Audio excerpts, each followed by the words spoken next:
আইসল্যান্ডের বিপক্ষে আর্জেন্টিনা তাদের প্রস্তুতি ম্যাচে ৩-০ গোলে ব্যবধানে জয় পেয়েছে। আর্জেন্টিনার হয়ে প্রথম গোল আদায় করেন ভ্যালেন্টাইন বার্সো ৮ মিনিটের সময়।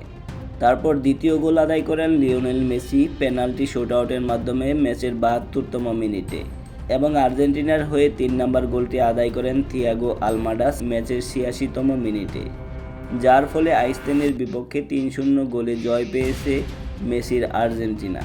২০২৬ বিশ্বকাপে প্রথম গোল পেয়ে গেল লিওনেল মেসি। আইসল্যান্ডের বিপক্ষে প্রস্তুতি ম্যাচে আর্জেন্টিনা ৭২তম মিনিটে পেনাল্টি শুটআউটের মাধ্যমে গোল করেন লিওনেল মেসি।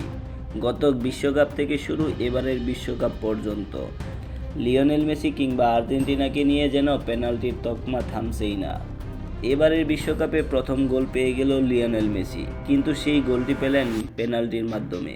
আইসল্যান্ডের বিপক্ষে ম্যাচের ৭২তম মিনিটে লিওনেল মেসি একটি পেনাল্টি শটআউট নেন। সেই পেনাল্টি থেকে গোল আদায় করে নেন লিওনেল মেসি, যার মাধ্যমে লিওনেল মেসি পৌঁছে গেল ৯১১ নম্বর গোলে।